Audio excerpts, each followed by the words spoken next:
હાજી, જય જિનેન્દ્ર.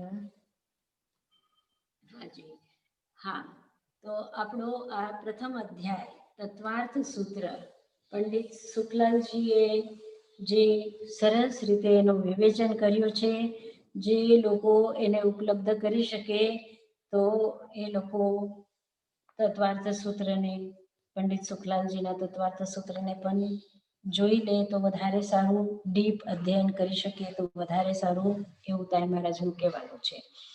અને અત્યારે આપણે પ્રથમ અધ્યાય જે પૂરો થઈ જશે, લગભગ એના 10 સૂત્ર બાકી છે. એ પૂરા કર્યા પછી મને એવું લાગે છે કે હું આ સૂત્રોનો અર્થ પૂછું. અર્થ એક વ્યક્તિને, બધા જેટલા પણ 30 જણા છે એમ કે છે, મને ખબર નથી, પણ લગભગ 30 જણા આ તત્વાર્થ સૂત્રના ક્લાસમાં ભાગ લે છે. તો એ લોકોને મારું એમ કહેવાનું છે કે આજે આ નવું વર્ષ પ્રારંભ થાય છે, તો આપણે પ્રતિજ્ઞા કરીએ કે આપણે જે કંઈ કરીએ છીએ ફક્ત કરવા માટે નહીં, પણ એના અંદર સૂક્ષ્મ, જેવી રીતે આપણે વાંચ્યું કે વિશુદ્ધિ જે છે એ વધારે મહત્વની છે. જે એટલે 10 શાસ્ત્ર આપણે વાંચીએ એના કરતાં એક શાસ્ત્ર આપણે ડીપલી વાંચી શકીએ તો એ વધારે સારું છે. જેવી રીતે રિજુમતી અને વિપુલમતી માટે કીધું હતું કે વિશુદ્ધિ વધારે જે છે એ મહત્વની છે. તો મને એમ કહેવાનું છે કે આપણે ફક્ત ઉપરથી નહીં, પણ જેટલું અંદર જઈ શકીએ, જેટલું ડીપ જઈ શકીએ, જેટલું ગહેરાઈથી એનું અધ્યયન કરી શકીએ એટલું વધારે સારું રહેશે. અને આપણે એક સૂત્ર વાંચીને, એનો અર્થ વાંચીને, જે પ્રશ્ન હશે એ નોટ કરવાના, અને એ નોટ કરીને તમે પ્રશ્ન પૂછી શકો છો. દરેક ક્લાસમાં પણ પૂછી શકો છો, પછી પણ પૂછી શકો છો. અને પૂછ્યા પછી જેટલું હું એને એક્સપ્લેન કરી શકીશ એટલું હું કરીશ, અને નહીં તો હું તાઈમાને પૂછીને એમના પાસેથી જેટલું આપણે ગ્રહણ કરી શકશું એટલું ગ્રહણ કરીને હું તમને પાછું બતાવીશ.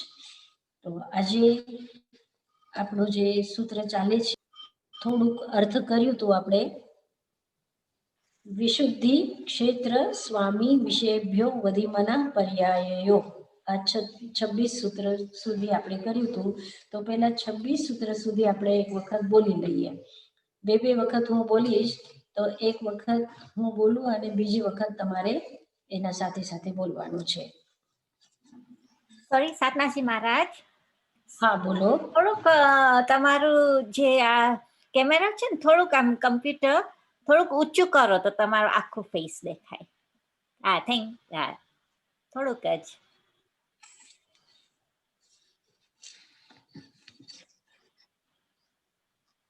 થેન્ક યુ સાતનાસી મહારાજ. હવે બરાબર છે? હા, એકદમ. Thank you.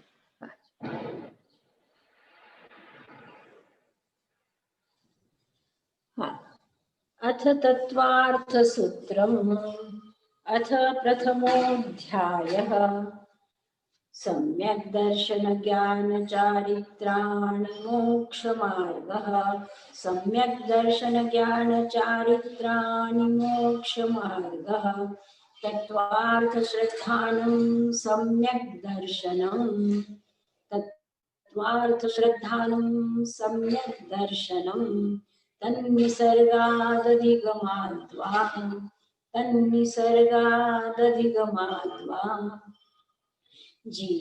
जीवाश्रम बंध संवर निर्जरा मोक्षास्तत्त्वम् जीवाश्रम बंध संवर निर्जरा मोक्षास्तत्त्वम् नाम स्थापना द्रव्य भावतस्तन्यासः नाम स्थापना द्रव्य भावतस्तन्यासः प्रमाणनयैरधिगमः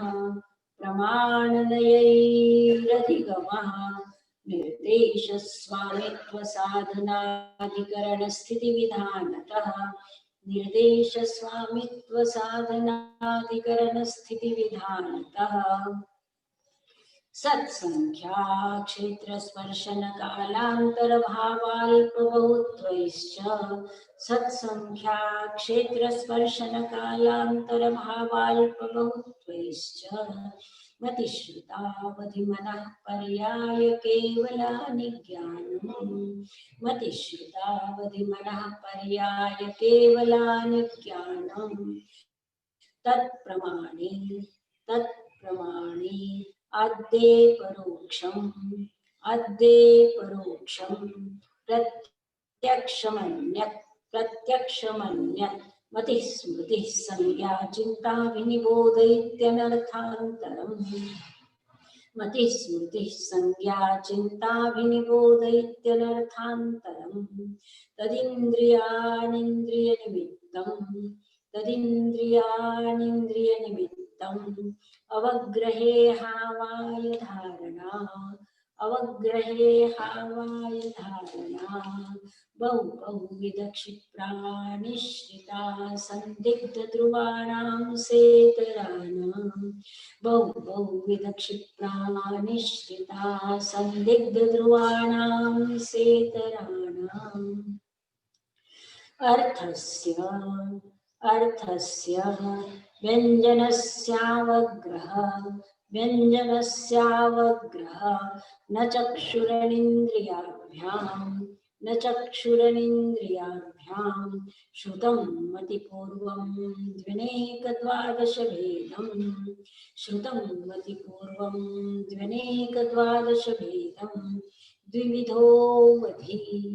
द्विविधोऽवधि तत्र भवप्रत्ययो नारकदेवानां यथोक्तनिमित्तः षड्विकल्पः शेषाणाम्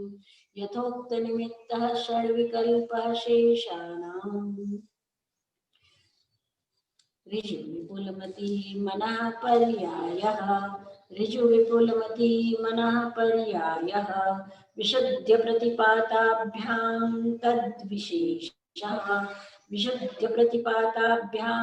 तद्विशेषः विशुद्धि क्षेत्र स्वामी विषयेभ्यो वधिमनः पर्याययो विशुद्धि क्षेत्र स्वामी विषयेभ्यो वधिमनः पर्याययो मतिश्रुतयोर्निबन्धः सर्वद्रव्येष्व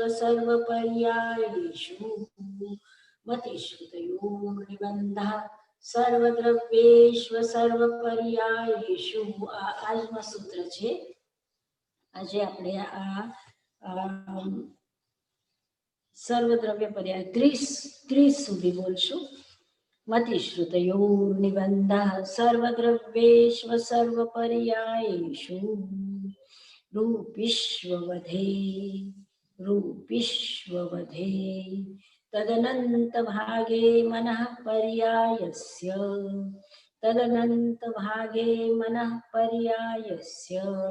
सर्वद्रव्यपर्यायेषु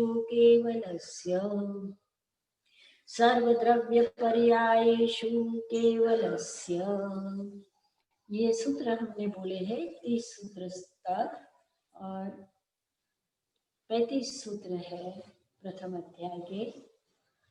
तो हम लोग 26 से 30 सूत्र तक आज उसका अर्थ देखेंगे. मेरा नोट कर लेना. ये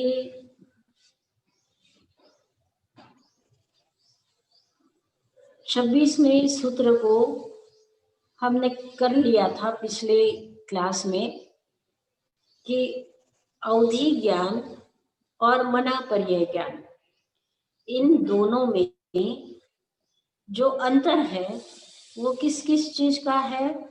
एक है विशुद्धि, दूसरा क्षेत्र, तीसरा है स्वामी और चौथा है विषय. तो विशुद्धि मन पर्याय ज्ञान की अवधि ज्ञान से अधिक है. विशुद्धि अधिक है मतलब जो मन पर्याय ज्ञानी देखता है वो भी रूपी द्रव्य को देखता है, और अवधि ज्ञानी भी रूपी द्रव्य को देखता है। लेकिन रूपी द्रव्य में भी मना पर्याय ज्ञान केवल मन को देखता है। अब मन जो है वो भी रूपी है। उस रूपी द्रव्य को जो मना पर्याय ज्ञानी देखता है वो अधिक विशुद्धि से देखता है, अधिक विशुद्धि से। जो अवधि ज्ञानी देखता है वो ऊपर ऊपर का देखता है, ऊपर ऊपर से देखता है। गहराई जो है वो विशुद्धि, विशुद्धि का अर्थ सूक्ष्म, सूक्ष्म दृष्टि से, गहराई से, विशद रूप से जो देखता है मना पर्याय ज्ञानी, वैसा अवधि ज्ञानी नहीं देख सकता। तो उसकी विशुद्धि, मना पर्याय ज्ञानी की विशुद्धि अवधि ज्ञान से अधिक है। क्षेत्र जो है वो अवधि ज्ञान का अधिक है। अवधि ज्ञान का क्षेत्र विस्तृत है और मना पर्याय ज्ञान का क्षेत्र सीमित है। केवल मनोद्रव्य, केवल मनोद्रव्य। मना पर्याय ज्ञान का जो क्षेत्र है वो मानुषोत्तर पर्वत तक, अर्थात जहां जहां मनुष्य है, मनुष्य क्षेत्र है, वहां तक ही मना पर्याय ज्ञान का क्षेत्र है। और स्वामी, स्वामी में भी अंतर है। स्वामी चारों जो गतियां है, देवगति, मनुष्य गति, तिर्यंच गति और नरक गति, अवधि ज्ञान चारों गतियों में होता है। लेकिन मना पर्याय ज्ञान, मना पर्याय ज्ञान का स्वामी केवल और केवल जो साधक है, अप्रमत्त साधु, उसी को मना पर्याय ज्ञान होता है। तो स्वामी की दृष्टि से भी ये अवधि ज्ञान से अलग है। विषय की दृष्टि से भी अवधि ज्ञान और मना पर्याय ज्ञान में बहुत जमीन आसमान का अंतर है। वो क्या है? जो रूपी द्रव्य का की कुछ पर्याय अवधि ज्ञानी जानता है, उसका बहुत बहुत विस्तृत क्षेत्र है। यानी एक अंगुल के असंख्यातवें भाग से लेकर के संपूर्ण लोकाकाश तक वो देख सकता है परम अवधि ज्ञानी। लेकिन मना पर्याय ज्ञानी केवल मन को देखता है, केवल मन को। रूपी द्रव्य में जो रूपी मन है, केवल मन की पर्याय को ही वो मना पर्याय ज्ञानी जानता है। इस दृष्टि से विशुद्धि, क्षेत्र, स्वामी, विषय, इन चारों दृष्टि से अवधि ज्ञान में और मना पर्याय ज्ञान में अंतर है। अब कह रहे हैं कि मति के, अब पांचों ज्ञान का विषय बता रहे हैं। मति श्रुतयोर निबंधा सर्वद्रव्येषु सर्वपर्यायेषु। पहले दोनों ज्ञान लिए हैं, मति ज्ञान और श्रुत ज्ञान, क्योंकि ये दोनों ज्ञान हमेशा हमेशा हमेशा साथ में ही रहते हैं। एकेंद्रिय से लेकर के पंचेंद्रिय तक सबको मति ज्ञान और श्रुत ज्ञान होता है। अब मति ज्ञान और श्रुत ज्ञान क्या देखता है? तो सारे द्रव्य की कुछ पर्याय, असर्व, असर्व पर्याय, असर्व पर्याय मतलब सर्व पर्याय नहीं, कुछ पर्याय, कुछ पर्यायों को मति ज्ञानी और श्रुत ज्ञानी देख सकता है। अब ये भी प्रश्न हो सकता है कि रूपी द्रव्य जो है, इंद्रियां है हमारी, वो रूपी द्रव्य को ही देखती है। आंख हमारी रूप को देखती है, आकार को देखती है। कान हमारे जो शब्द है वो भी पुद्गल है, उनको सुनता है। नाक हमारा जो गंध है वो भी, गंध के पुद्गल भी रूपी है, उसको सुगंध और दुर्गंध इस रूप में सूंघता है, देखता है। जानता है। और जीभ हमारी रस को ग्रहण करती है, जो रूपी द्रव्य का ही विषय है। और स्पर्श जो है वो भी, यानी हमारी स्पर्शन इंद्रिय केवल स्पर्श से ही, रूपी द्रव्य के स्पर्श से ही ज्ञान प्राप्त कर सकती है। तो ये सारे पांचों इंद्रिय के विषय क्या हुए? रूपी द्रव्य हुए। और मन का जो विषय है, यानी हमारी पांचों इंद्रियां केवल वर्तमान को ही ग्रहण करती है। अभी जो बोला गया शब्द है वो सुनती है हमारी इंद्रिया, मतलब कान हमारा, श्रवण हमारा अभी जो बोला जाता है उसको सुनता है। अभी जो रूप सामने है वर्तमान में उसी को देखता है। अभी जो गंध नाक के अंदर में गंध द्रव्य के पुद्गल जो आते हैं उसी का गंध हमारी घ्राण इंद्रिय लेती है। जो वर्तमान में जीभ पर रखा जाता है उसी का स्वाद जीभ लेती है। वर्तमान में जिसका स्पर्श इंद्रिय करती है उसी का स्पर्श हमें अनुभूत होता है, ज्ञान होता है उसका। मतलब हमारी पांचों के पांचों इंद्रिया वर्तमान ग्राही है।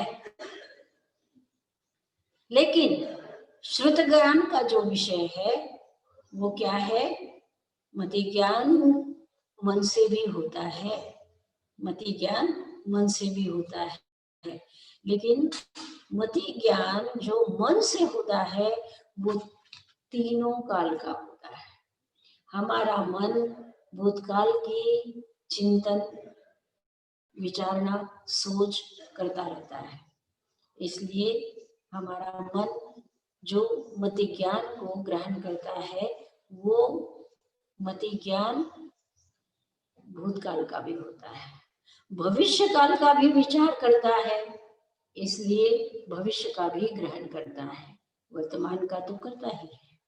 इस तरह से मन जो है वो तीनों काल में दौड़ता भागता रहता है।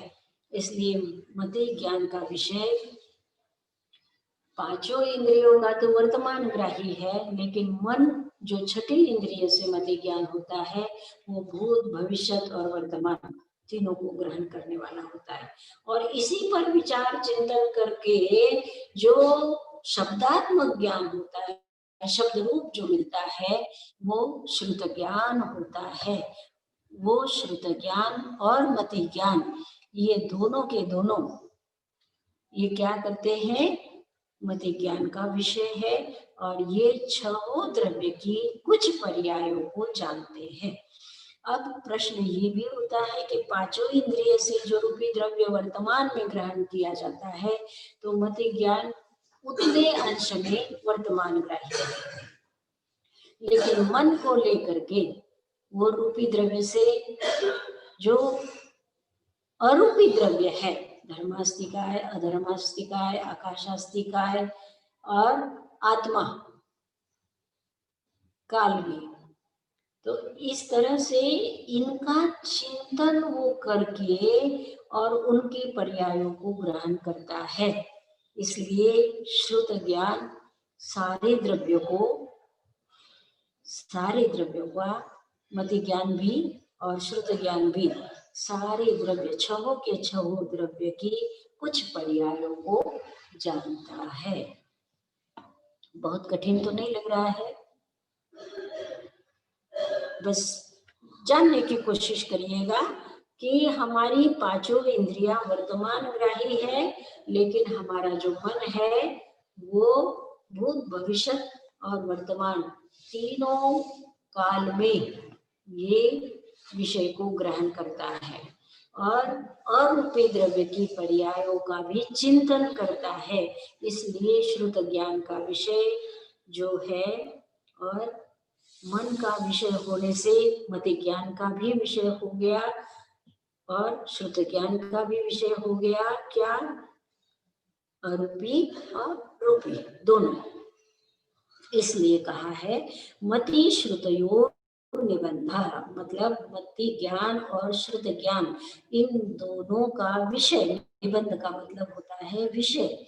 ये सर्वद्रव्येषु सारे द्रव्यों की सारे द्रव्यों में असर्वपर्यायेषु मतलब कुछ पर्याय, असर्वपर्याय मतलब सर्व पर्याय नहीं, सभी पर्यायों को तो केवल ज्ञानी जानता है, लेकिन असर्वपर्यायेषु कुछ पर्यायों में मति ज्ञान का और श्रुत ज्ञान का विषय है। अर्थात मति ज्ञान और श्रुत ज्ञान सारे द्रव्य की कुछ पर्यायों को ग्रहण करता है। अब अवधि ज्ञान, तीसरा ज्ञान क्या है? अवधि ज्ञान। दो ज्ञान तो हो गए, मति ज्ञान और श्रुत ज्ञान। अब तीसरा ज्ञान है अवधि ज्ञान। उसका विषय क्या है? तो कहा रूपिषु अवधे। अवधि ज्ञान अरूपी द्रव्य को नहीं जानता है। धर्मास्तिकाय, अधर्मास्तिकाय, आकाश और आत्मा, ये जो अरूपी द्रव्य है और काल भी अरूपी द्रव्य है, इनको अवधि ज्ञानी नहीं जानता है। अवधि ज्ञानी क्या जानता है?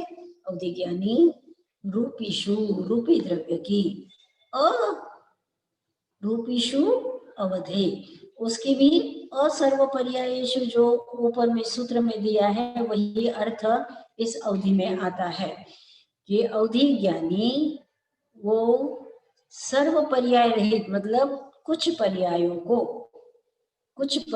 को जानता है, केवल मूर्त को जानता है। यानी मति श्रुत अरूपी द्रव्यों की भी पर्यायों को जानता है, लेकिन अवधि ज्ञानी केवल और केवल रूपी द्रव्य की पर्यायों को, कुछ पर्यायों को अवधि ज्ञानी जानता है। फिर मना पर्याय ज्ञान, अब चौथा ज्ञान आ गया। मना पर्याय ज्ञान क्या जानता है? तदनंत भागे, यानी रूपी द्रव्य की कुछ पर्यायों को जो मति ज्ञान और श्रुत ज्ञान जानता है, उसमें भी तदनंत भागे, उसका अनंतवां भाग, बहुत थोड़ा भाग, अनंतवां भाग मतलब बहुत थोड़ा भाग, मना पर्यायस्य, मना पर्याय ज्ञानी जानता है। अर्थात मति ज्ञान और श्रुत ज्ञान जो जानता है वो रूपी और अरूपी की कुछ पर्यायों को जानता है।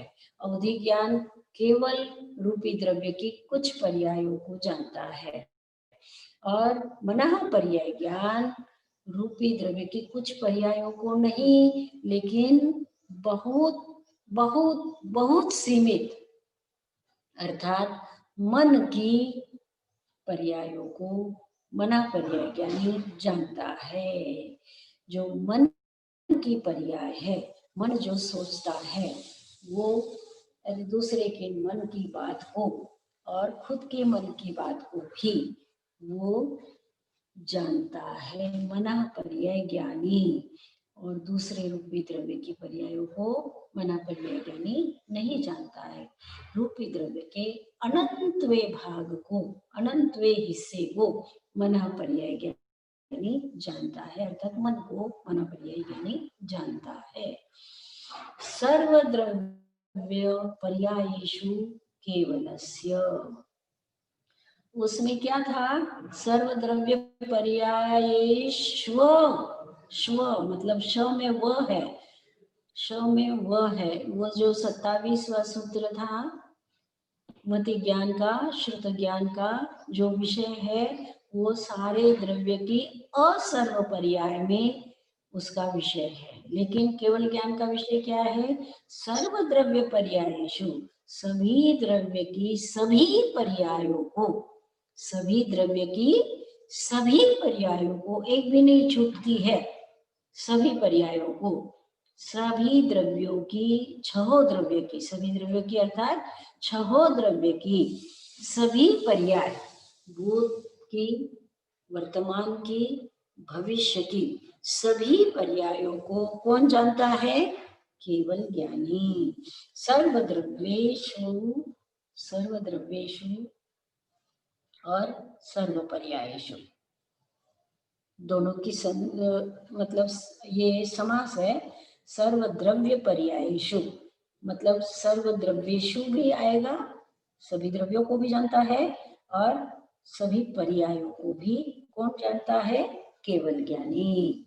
सर्वद्रव्य पर्यायेषु, सभी द्रव्यों को और सभी पर्यायों को केवल ज्ञानी जानता है।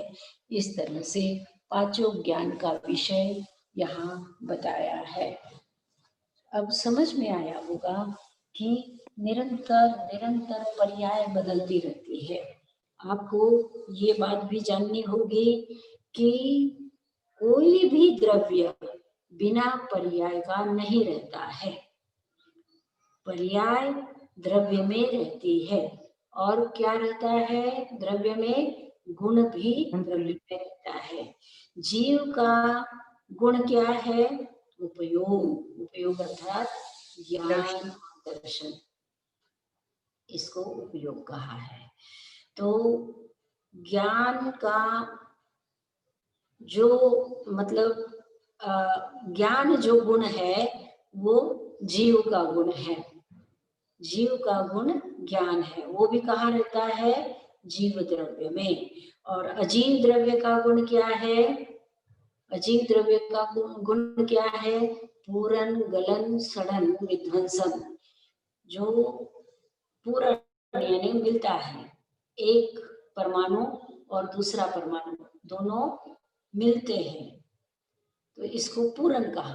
गलन, और गलन का मतलब वो कुछ गलते हैं, पुराने होते हैं, विकृत होते हैं, और फिर सड़ते हैं, और फिर विध्वंसन, विध्वंस हो जाते हैं। मतलब विध्वंस का मतलब सर्वनाश नहीं होता है, अलग होना, अलग होना।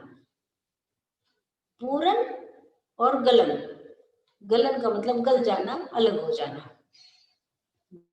दो ही बातें ध्यान में रखिए, पूरन और गलन, ये अजीव द्रव्य का गुण है, मिलना और बिछुड़ना। इसके लिए बादलों का उदाहरण बताया था आपको कि बादल मिलते हैं और बिछुड़ते हैं। क्षण, एक क्षण ऐसे लगता है कि हाथी है। बादलों को जब हम देखते हैं, बादल आते हैं वर्षा ऋतु में, तो बादलों को अगर देखेंगे तो अनेक अनेक आकृतियां हमें दिखाई देगी। कभी किसी प्राणी की आकृति दिखाई देगी, कभी किसी पहाड़ की आकृति दिखाई देगी, कभी किसी नदी की आकृति दिखाई देगी, कभी किसी मनुष्य की आकृति दिखाई देगी, किसी बंगला की, किसी घर की आकृति दिखाई देगी, राजमहल की आकृति दिखाई देगी। लेकिन दूसरे ही क्षण क्या हो जाता है? वो बिछुड़ जाते हैं, वे बादल अलग हो जाते हैं, तो वो आकृति भी क्या हो जाती है? नष्ट हो जाती है। तो ऐसा ही यानी वो क्षण भर में होता है, और ये कभी वर्ष में, कभी युग में ये बदलता ही जाता है। ये संसार मिलना और बिछुड़ना इसमें चलता ही रहता है। तो ये पुद्गल द्रव्य की ये पर्याय भी है और गुण भी है। गुण है मिलना और बिछुड़ना, ये गुण है उसका, और इसी को पर्याय भी कहा है। तो इन दोनों द्रव्यों की तरह से धर्मास्तिकाय भी पर्याय है। उसकी पर्याय क्या है धर्मास्तिकाय की? कि वो चलने वाले को सहायता देता है। जैसे मछली चलती है ना जल में, मछली को धक्का दे करके पानी मछली को नहीं चलाता। मछली जब चलती है तब पानी सहायता देता है। तो वो सहायता देने रूप उसका क्या है? ये पर्याय है। पर्याय है, मछली को वो सहायता देकर के चलाता है। इसी तरह से हम चलते, मेरा ये जो हाथ है यहाँ अभी है, और फिर ये जो यहाँ से यहाँ गया, तो इसमें कौन सहायक हुआ? धर्मास्तिकाय। मैं यहाँ बैठी हूँ तो इसमें जो सहायक है वो अधर्मास्तिकाय है। ये जो मोबाइल यहाँ रखा हुआ है, इसमें सहायक कौन है? अधर्मास्तिकाय है। जब ये मोबाइल कोई उठा करके दूसरी जगह लेके जाएगा तो उसमें कौन सहायक होगा? अधर्मास्तिक। धर्मास्तिकाय चलने में सहायक और अधर्मास्तिकाय स्थिर होने में स्थिर होने में सहायक। तो ये धर्मास्तिकाय और अधर्मास्तिकाय का गुण है। और फिर वो जो जो प्रवृत्ति होती रहती है उसमें जो धर्मास्तिकाय का जो सहयोग है वो पर्याय रूप है। तो धर्मास्तिकाय की पर्याय, अधर्मास्तिकाय की पर्याय। और आकाश का गुण क्या है? अवगाहन। अवगाहन का मतलब जगह देना। यानी इस रूम के अंदर अगर ठसाठस मिट्टी भर दी जाए या सीमेंट भर दी जाए तो मैं यहाँ इस मकान में नहीं बैठ सकूंगी। यहाँ पर आकाश नहीं है। जब मिट्टी भरी जाएगी तो आकाश नहीं रहेगा। तो आकाश क्या करता है? जगह देता है। मुझे बैठने के लिए जो जगह दी है किसने दी है? आकाश ने। तो हम सब आकाश में रहते हैं। सारे द्रव्य कहाँ रहते हैं? आकाश में रहते हैं। धर्मास्तिकाय कहाँ रहता है? आकाश में। अधर्मास्तिकाय कहाँ रहता है? आकाश में। पुद्गल कहाँ रहता है? आकाश में। आत्मा एक कहाँ रहती है? आकाश में। और काल भी कहाँ रहता है? आकाश में। और जहाँ ये सारे द्रव्य नहीं है वो क्या है? अलोक आकाश। वहां कुछ भी नहीं है। न जीव है, न अजीव है, न धर्मास्तिकाय है, न अधर्मास्तिकाय है, न काल है, न पुद्गल है। कुछ भी नहीं है। वो क्या कहलाता है? अलोकाकाश। लोक का मतलब लोक, लोक जो कहते हैं, इस लोक का अर्थ है जहाँ पर जीव है, जहाँ अजीव है, जहाँ धर्मास्तिकाय है, जहाँ अधर्मास्तिकाय है, जहाँ आकाश है, वो सारा जहाँ पर है, जितनी दूर तक है उतनी दूर तक को क्या कहते हैं? लोकाकाश। और जिसमें ये नहीं है वो क्या है? अनंत अलोकाकाश है। तो ये सारे द्रव्य और पर्याय। तो पर्यायों को ही हम जान सकते हैं। हम द्रव्य को सीधे तौर से हम द्रव्य का साक्षात नहीं कर सकते। मतलब परमाणु है जो अजीव जिसे कहते हैं ना, वो क्या है? परमाणु। तो परमाणु तो हम अपनी नंगी आंखों से देख ही नहीं सकते हैं, न किसी साधन से देख सकते हैं। एकदम हाई फ्रिक्वेंसी वाली जो भी दूरबीन होगी या जो भी वैज्ञानिकों के साधन होंगे वो द्व्यनोक त्रिनोक तक जान सकते हैं। जो परमाणु है, परम परमाणु है, उसको तो कोई नहीं देख सकता है, कोई नहीं देख सकता है। अभी जो अणुबम जिसे कहते हैं, ये अणुबम के विषय में भी, यानी अणु का विस्फोट, अणुबम का अर्थ अणु का विस्फोट। तो ये शायद उन लोगों का भ्रम है कि ये परमाणु है। परमाणु नहीं है। ये भी द्व्यनोक या त्रिनोक या चतुरनोक इस तरह से एक समूह है, उसका विस्फोट किया जाता है। अणु कभी टूटता नहीं है। अणु कभी भी टूटता नहीं है, ये जैन दर्शन की मान्यता है। और उस अणु को कोई देख भी नहीं सकता है। वो वही है अजीव द्रव्य, वही है उद्गलास्तिकाय।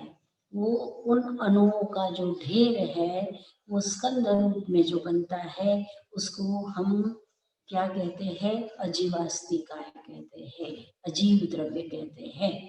और जीव द्रव्य है जो कि आत्मा है, उसको तो कोई नहीं देख सकता है, अरूपी है, अरूपी है। ये परमाणु रूपी होते हुए भी जो परम परमाणु है उसको नहीं देख सकते हैं। जब वो द्व्यनोक त्रिनोक चतुरनोक सहस्त्रानोक शतानोक जब वो होते हैं समूह में, तभी वो दिखाई देते हैं। कभी आपने ख्याल किया होगा कि सूर्योदय हो रहा हो और किसी छेद में से सूर्य का प्रकाश घर में अंधेरे में आता हो, तो उसमें हम घूमते हुए परमाणुओं को देखते हैं, वो चक्कर लगाते हुए परमाणुओं को देखते हैं। तो वो जो परमाणु हमें दिखाई देते हैं वो परमाणु हम कह रहे हैं बहुत छोटे हैं, तो हमारी भाषा वहां तक नहीं पहुंचती है, इसलिए हम उसको परमाणु कहते हैं। लेकिन वो परमाणु नहीं है, वो भी जो हमें दिखाई दे रहे हैं वो द्व्यणु, त्रिअणु या चतुरणु या उससे अधिक अणु का समूह है, स्कंध है, उसे हम देख सकते हैं। तो ये अजीवास्तिका है, उसको हम पर्याय के रूप में ही देख सकते हैं। मति ज्ञान और श्रुत ज्ञान इन अजीव द्रव्य की पर्यायों को, इसी तरह से जीव द्रव्य की पर्यायों को, इसी तरह से धर्मास्तिकाय की पर्यायों को, इसी तरह से अधर्मास्तिकाय की काल की पर्यायों को ये जानता है मति ज्ञान और श्रुत ज्ञान।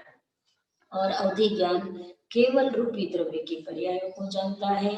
मना पर्याय ज्ञान केवल मन को जानता है।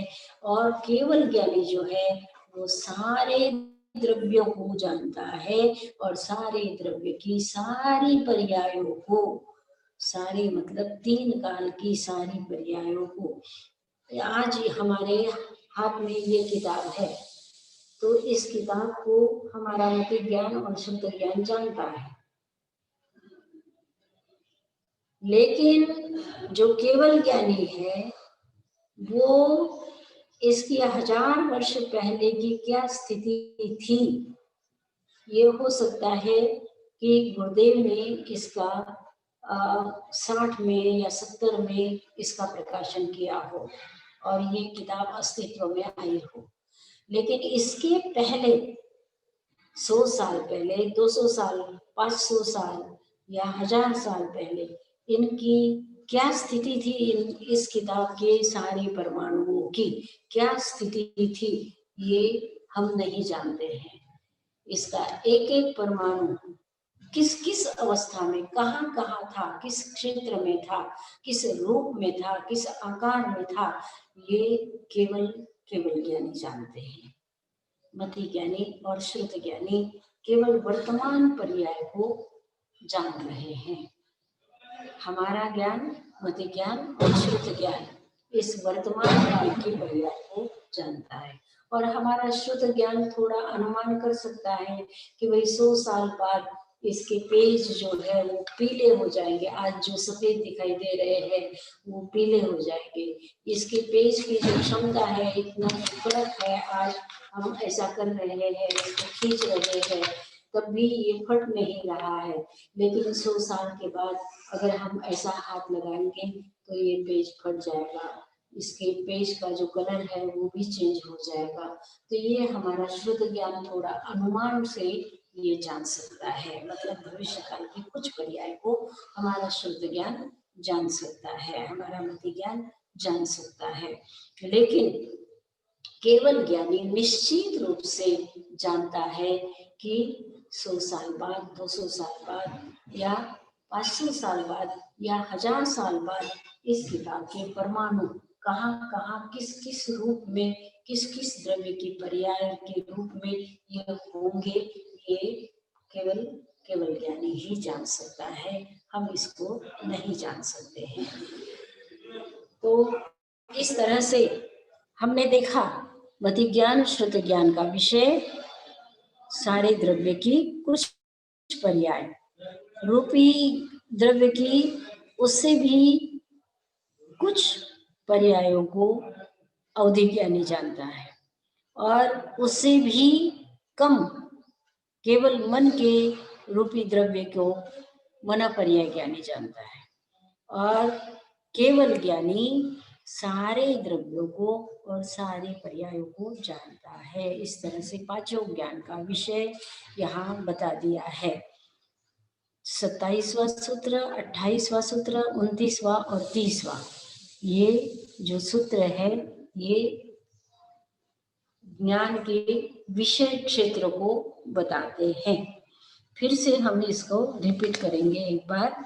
मति श्रुतयोर निबंधः सर्वद्रव्येषु सर्वपर्यायेषु रूपिष्ववधे तदनंत भागे मनः पर्यायस्य सर्वद्रव्य पर्यायेषु केवलस्य। ये पांचों ज्ञान के विषय इसमें बताया है, विषय क्षेत्र इसमें बताया है कि ये पांचों ज्ञान क्या जानते हैं और कितना जानते हैं। फिर अगला सूत्र है 31वां सूत्र, ये बताता है कि ये पांच ज्ञान जो है, ये पांचों ज्ञान क्या एक साथ रह सकते हैं, और अगर एक साथ किसी आत्मा में ज्ञान रह सकते हैं तो कितने रह सकते हैं, कितने रह सकते हैं। तो बताया है एकादीनि भाज्यानि युगपदे कस्मिन्ना चतुर्भ्य, एकादीनि भाज्यानि युगपदे कस्मिन्ना चतुर्भ्य। एक आदि मतलब, आदि का मतलब और, एक और दो और तीन और चार और पांच, तो ये जो पांच ज्ञान है, तो ये एक से लेकर के कितने भाज्यानी यानी रहते हैं, यानी हमारी आत्मा में, जीव की आत्मा में एक साथ, एक जीव की आत्मा में कितने ज्ञान रह सकते हैं। तो कहते हैं कि युगपद, एक साथ, युगपद का अर्थ होता है एक साथ, एकस्मिन्ना चतुर्भ्य, एकस्मिन् आ चतुर्भ्य, एकस्मिन् यानी एक आत्मा में, एकस्मिन् का अर्थ होता है एक आत्मा में, युगपद यानी एक साथ, आ चतुर्भ्य चार तक ज्ञान, एक से लेकर के चार ज्ञान तक एक आत्मा में रह सकते हैं। अर्थात एक, अगर मुझे एक साथ ज्ञान होंगे तो कितने हो सकते हैं, तो कहते हैं दो तो कंपलसरी है ही सब में, दो का तो कोई प्रश्न ही नहीं है, दो है। अब इन दो के साथ कभी अवधि ज्ञान भी हो सकता है और कभी मनापलीय ज्ञान भी हो सकता है। इस तरह से एक आत्मा में दो ज्ञान, तीन ज्ञान, चार ज्ञान अथवा एक ज्ञान, मतलब केवल ज्ञान। एक ज्ञान का अर्थ केवल ज्ञान, एक होगा तो केवल ज्ञान होगा। जब केवल ज्ञान होगा तो इन चारों ज्ञानों की कोई आवश्यकता नहीं है, ये अपने आप विलीन हो जाएंगे। अपने आप विलीन होंगे का मतलब क्या है, जैसे समझो, इसका एक उदाहरण ताई महाराज हमेशा दिया करते थे। जब से मैं पढ़ना चालू किया तब से आचार्य श्री जी ने ये उदाहरण दिया है कि एक मकान है, समझो यहाँ पर मैं बैठी हूँ, तो यहाँ पर इधर एक खिड़की है, उधर एक खिड़की है, उधर एक खिड़की है, इधर एक खिड़की है। हो सकता है कोई बड़ी खिड़की हो सकता है कोई छोटी खिड़की हो सकता है उससे भी कोई छोटी खिड़की हो। तो ये सारी खिड़कियां हैं। तो कभी मैं उस खिड़की में से बाहर के आकाश को देखती हूँ, कभी उससे बड़ी खिड़की से, कभी उससे भी बड़ी खिड़की से, और कभी उससे भी चौड़ी खिड़की से देख सकती हूँ। और जब केवल ज्ञान हो गया, इसका मतलब सारी खिड़कियां खत्म हो गई, सारी दीवारें टूट गई, सारा छत टूट गया और हम अनंत आकाश के नीचे खड़े हैं।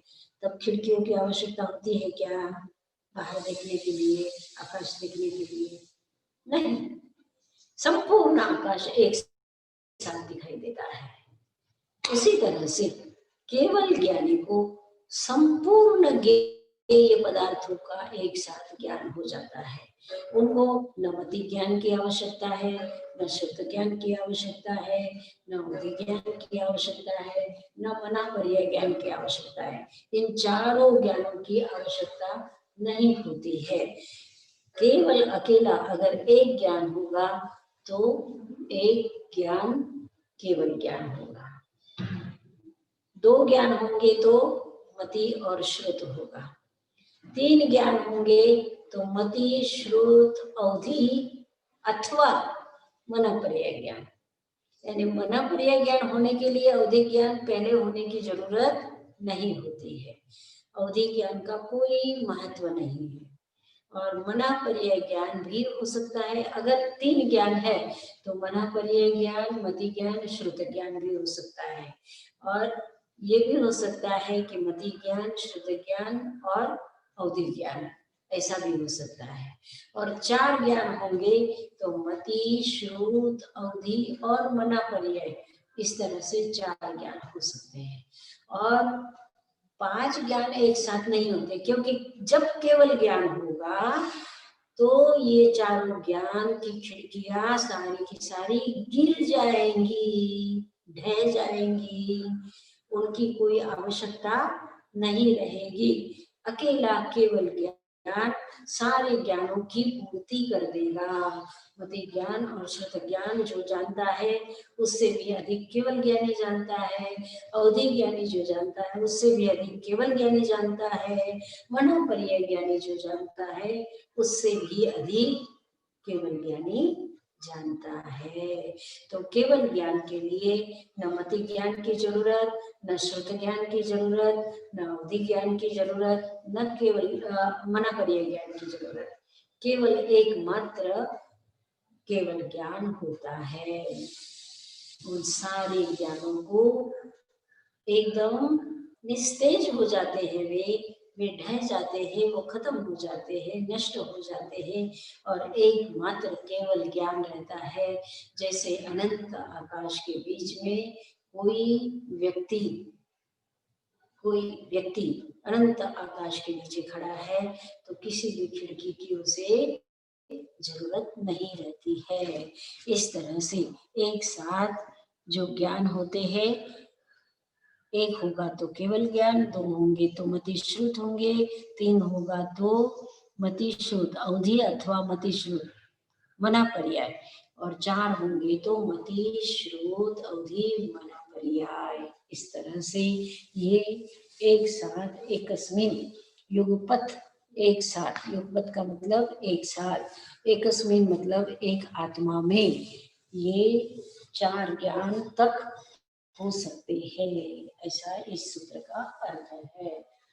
अब किसी को कोई प्रश्न पूछना हो तो अनम्यूट कीजिए, सब लोग अनम्यूट कीजिए और अपने प्रश्न पूछिए। साधनाजी महाराज मध्याह्न वंदामी बीना बोलू छू। साधनाजी महाराज, किसी को साधनाजी महाराज मध्याह्न वंदामी नहीं सुनाई दे रहा है, आप बोलिए, सुन अनम्यूट कीजिए। अनम्यूट क्या है? સંભળાતે હે? સંભળાય છે? સાધનાજી મારા સંભળાય છે તમને? હા, હવે સંભળાય છે, જરા જોરથી બોલજો. હા, સંભળાય છે. મને પૂછું તું સંભળાય છે?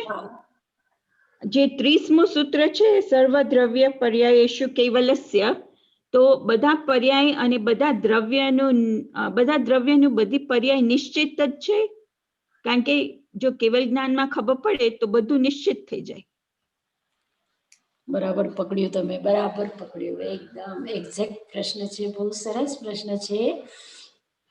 તો એમ કહેવાય છે કે કેવલ જ્ઞાની જે જાણે છે, કેવલ જ્ઞાનમાં જે છે એ જ થાય છે. એટલે ભાવિ ભાવ નિશ્ચિત છે, ક્રમબદ્ધ પર્યાય નિશ્ચિત છે, ક્યારે શું થવાનું છે એ નિશ્ચિત છે. જેવી રીતે તમને એ પણ ખબર હોવી જોઈએ કે કેવલ જ્ઞાનીના પાઠ ઉપર કેવલ જ્ઞાની નથી બેસતા, શાસન નથી કરતા. કેવલ જ્ઞાની જે સર્વજ્ઞ હોય, કેવલ જ્ઞાની હોય એ શાસન નથી કરતા. એટલે એ જાણતા હોય છે કે આ થવાનું જ હતું. જેવી રીતે મારાથી ભૂલ થઈ જાય, હું મારા હાથમાં ચોપડી છે અને હું આ ચોપડીને ફાડી નાખું, તો જે કેવલ જ્ઞાની હશે તો એ એમ નહીં કે મને કે તમે તે કેમ ફાડી નાખ્યું, કે આ ચોપડીને કેમ ફાડી નાખ્યું. એ કેવલ જ્ઞાની દંડ નહીં આપે મને. કેવલ જ્ઞાની દંડ નથી આપતા, શાસન નથી કરતા, કારણ કે જે કાળે જે થવાનું છે એ નિશ્ચિત છે, એ જાણતા હોય છે. એટલે કેવલ જ્ઞાનીના પાઠ ઉપર અવધિ જ્ઞાની બેસી શકે છે, મનો પર્યાય જ્ઞાની બેસી શકે છે, મતિ શ્રુતના ધારણહાર બેસી શકે છે, પણ કેવલ જ્ઞાનીના પાઠ ઉપર કેવલ જ્ઞાની નથી બેસતા. જે ભાવિ ભાવ થવાના છે, એટલે જેને આપણે કહીએ છીએ કે ક્રમબદ્ધ પર્યાય.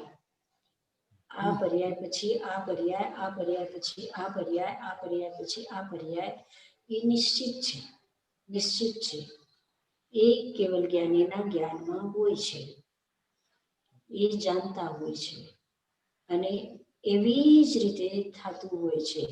એક પર્યાયને 1 વર્ષના આપણે થઈએ, પછી આપણે 4 વર્ષના થઈએ, પછી 3 વર્ષના નથી થતા. કેમ? કેમ? હું અત્યારે 74માં છું, તો 74 પછી હું 76 વર્ષની થઈશ અને પછી 75 વર્ષની થઈશ, એવું નથી થતું. આ ક્રમ છે,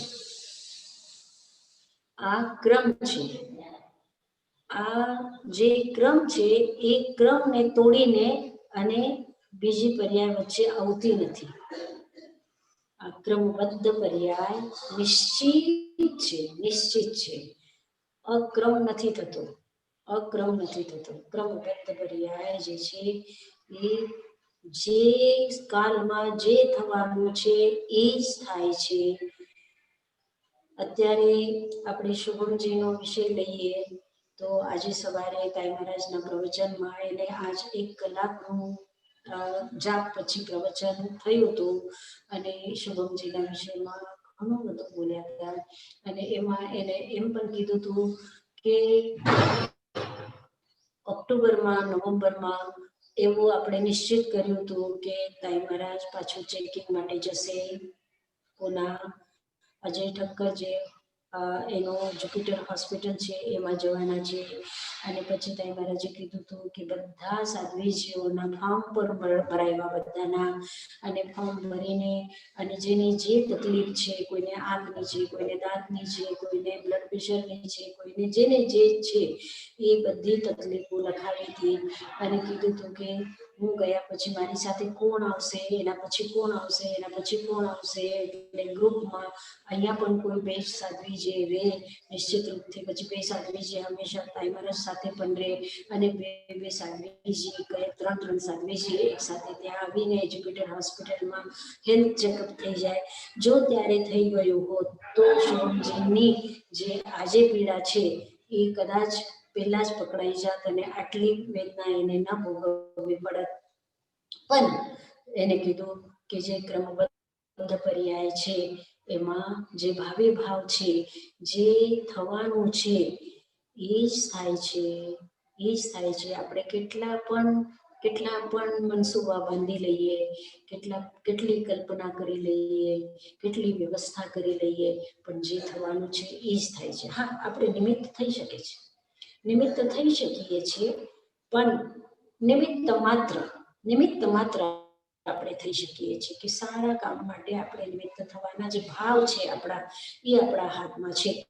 પ્રયત્ન આપણા હાથમાં છે, પુરુષાર્થ આપણા હાથમાં છે, પણ એ નિમિત્તનો પુરુષાર્થ છે. એટલે આજે હું ક્લાસમાં તમને તમારી સાથે વાત કરું છું, તો એ મારો પુરુષાર્થ છે. તમે જે સાંભળો છો એ તમારો પુરુષાર્થ છે. પણ આ ક્રિયા જે છે એ ક્રમબદ્ધ પર્યાયમાં જ લખાયેલી છે. કેમ ઝૂમ ઉપર આના પહેલા 2 વર્ષ પહેલા, 3 વર્ષ પહેલા, 5 વર્ષ પહેલા આપણે તે અર્થ નથી કર્યું? કેમ નથી કર્યું? કેમ નથી કર્યું? તો આ અત્યારે જ થવાનું હતું, આ અત્યારે જ થવાનું હતું. આ ક્રમબદ્ધ પર્યાય નિશ્ચિત છે, અને એ જાણે છે કેવલ જ્ઞાની. બરાબર? થેન્ક યુ સાધનાજી મહારાજ. સો કર્મની એની પોતાની પર્યાય હોય અને આત્માની એ પોતાની પર્યાય હોય, એ ક્રમબદ્ધ તરીકે જ ચાલે છે બે. બરોબર. Okay, thank you. બરોબર, બરોબર છે. પણ નિમિત્તના રૂપમાં એ થોડુંક એટલે આપણા હાથમાં છે. નિમિત્તના રૂપમાં આપણા હાથમાં છે કે તમે જો અત્યારે મને એમ કહેશો કે સાધનાજી તમને તો કાંઈ આવડતું નથી, તમે તો આમને આમ ખાલી કંઈક પણ બોલી નાખો છો, તાઈ મહારાજ જે કહે છે એવી રીતે તો તમને કંઈ આવડતું નથી, એવું તમે કહો અને મને ગુસ્સો આવી જાય અને હું ક્લાસ બંધ કરી દઉં અને ગુસ્સો કરું અને આત્મામાં ક્લેશ અને રાગ અને દ્વેષ તમારા પ્રતિ કરું, તો એ નિમિત્તે હું શું કરું છું? કર્મ બંધ કરું છું. તો એ કર્મ બંધનું નિમિત્ત હું ન બનું એના માટે હું પ્રયત્ન કરી શકું છું. અને તમે એમ કહેજો કે હા સાધનાજી, તમારું તો બહુ સારું છે અને તમે તો બહુ સરસ રીતે સમજાવો છો અને તમે અમારા માટે પ્રયત્ન કરો છો અને હું ખુલી જાઉં અને હું ખૂબ મારા માટે હું એમ વિચારું કે હા, હું તો બહુ વિદ્વાન છું અને હું તો બહુ સારું કામ કરી શકું છું, એવું હું અભિમાન ધરાવું, તો એમાં પણ હું નિમિત્ત બની અને મારા કર્મ બાંધું છું. તો એમાં હું નિમિત્ત ન બનું એના માટે પ્રયાસ જે છે એ મારા હાથની વાત છે. તો એવી રીતે કર્મની જે પર્યાય છે એ આપણા હાથની વાત છે, નિમિત્ત રૂપે. બરોબર? Thank you Sadhanaji Maharaj. Thank you. Sadhanaji Maharaj, હા બોલો. આમાં હા, નયવાદ કેવું આવશે ને? અવાજ બહુ ઓછું આવે છે. હા, બહુ આમાં ઓછું આવે છે. નયવાદ આવશે ને? વ્યવહાર જરા નહીં ને જોરથી નિશ્ચય નહીં ની બોલો. વાત આવશે ને? વ્યવહાર હા, નહીં ને નિશ્ચય નહીં ની વાત આવશે ને? વ્યવહાર નહીં અને નથી નિશ્ચય નહીં. સંભળાતું. તમારું થોડું અવાજ લાઉડ કરો. ચંદ્રવદનભાઈ કહે છે વ્યવહાર નહીં ને નિશ્ચય નહીં. એમનો હા, શું છે પ્રશ્ન, ચંદ્રવદનભાઈ? હાજી. શું ફરીથી બોલો? વ્યવહાર નહીં ને નિશ્ચય નહીં, તમે એમની વાત કરો છો? ના, અત્યારે હું એની વાત નથી કરતી, પણ ક્રમબદ્ધ પર્યાયની વાત કરું છું. ક્રમબદ્ધ પર્યાયની વાત કરું છું કે જેવી રીતે મેં જે કીધું કે કેવલ જ્ઞાની ભવિષ્યની પર્યાયને જાણે છે, એમ જ્યારે મેં કીધું ભૂતની, વર્તમાનની અને ભવિષ્યની પર્યાયને જાણે છે, તો પ્રશ્ન પૂછવામાં આવ્યું કે શાયદ જ્યોત્સનાબેને પ્રશ્ન પૂછ્યો છે. બીનાબેન, હા બીનાબેન.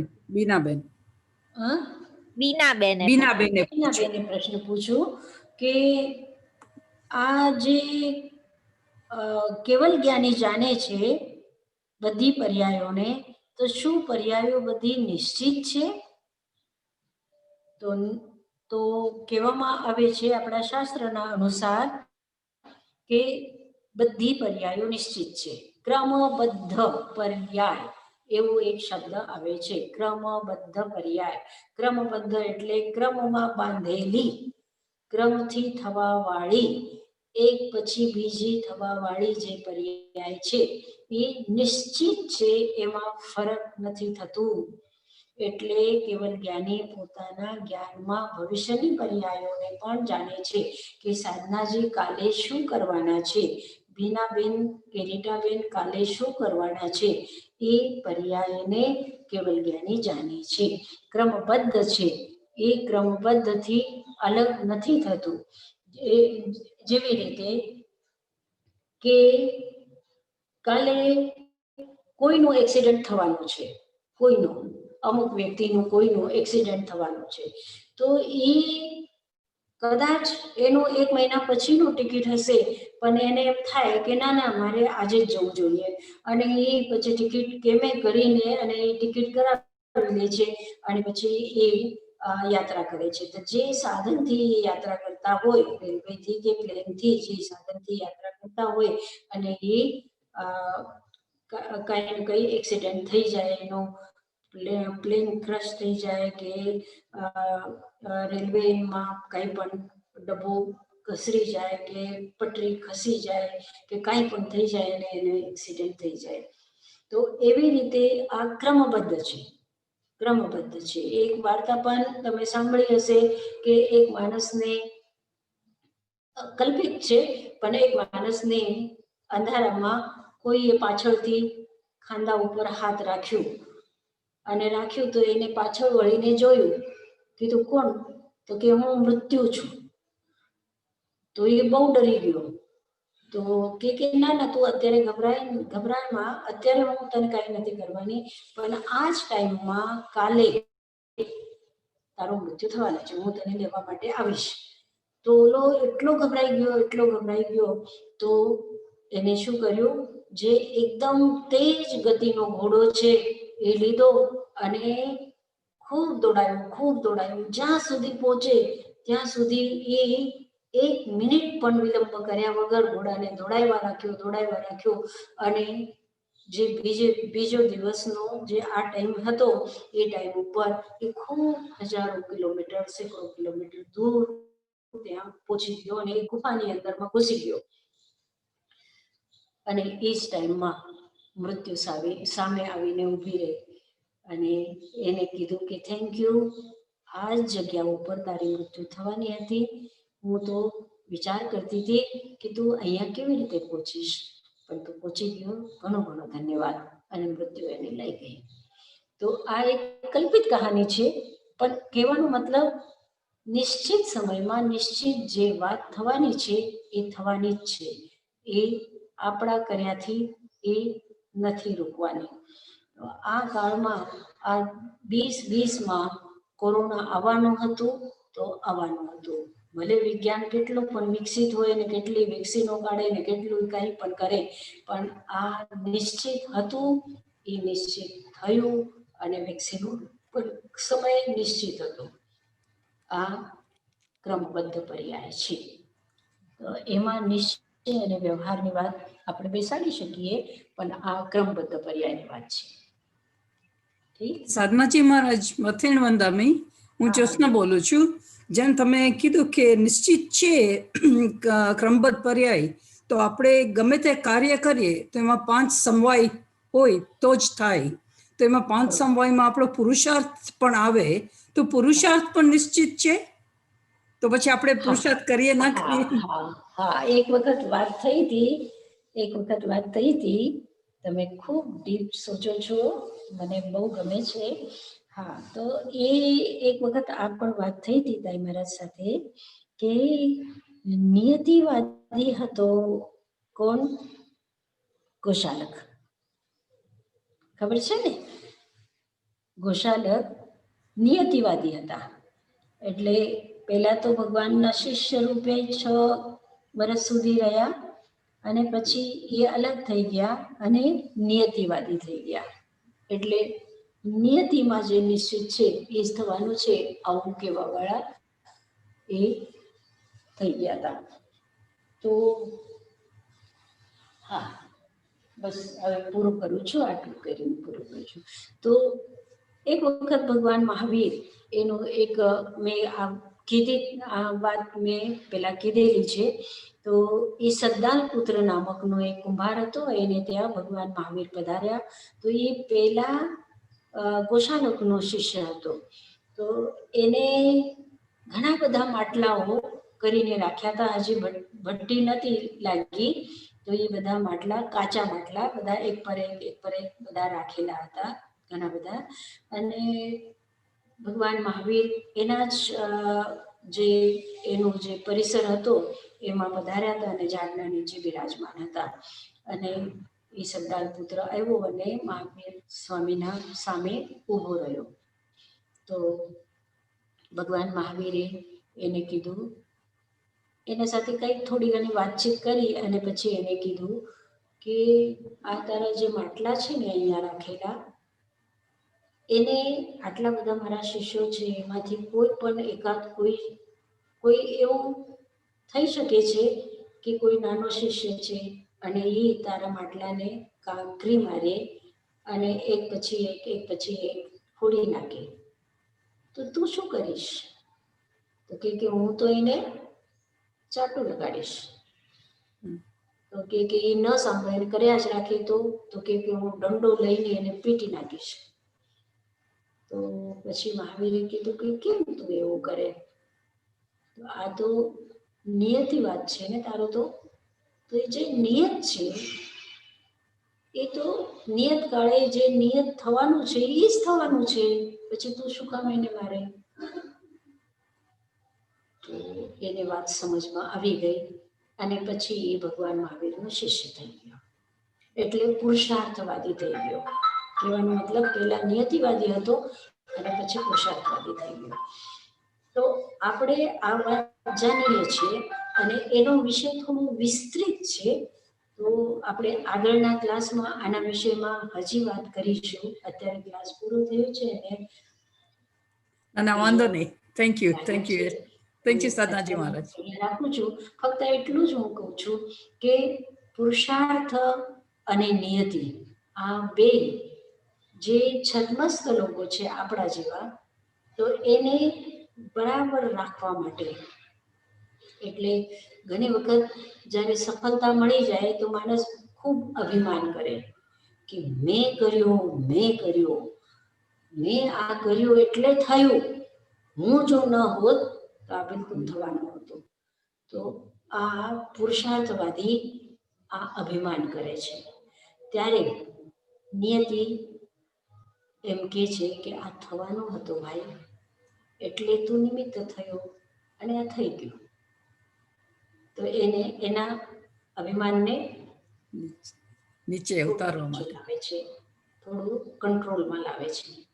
અને જે પુરુષાર્થવાદી ન હોય, પડ્યો જ હોય, એની પણ એક કહાની છે કે એક ઝાડના નીચે એક માણસ સૂતેલો હતો, ઉપર ફળ બધા પાકેલા હતા ઝાડના, તો અને નીચે પડી રહ્યા હતા બધા ફળો, પણ ભૂખ્યો તરસ્યો પડ્યો જ હતો. અને બગલમાંથી બીજા બધા જતા હતા, તો એ રડતો હતો કે ભૂખ લાગી છે. તો એ જવાવાળો યાત્રી એને કહે છે કે આટલા બધા ફળો પડ્યા છે, ઊભો થા અને ખાવા માંડ, તારી ભૂખ મટાડ, એટલા સરસ ફળો છે.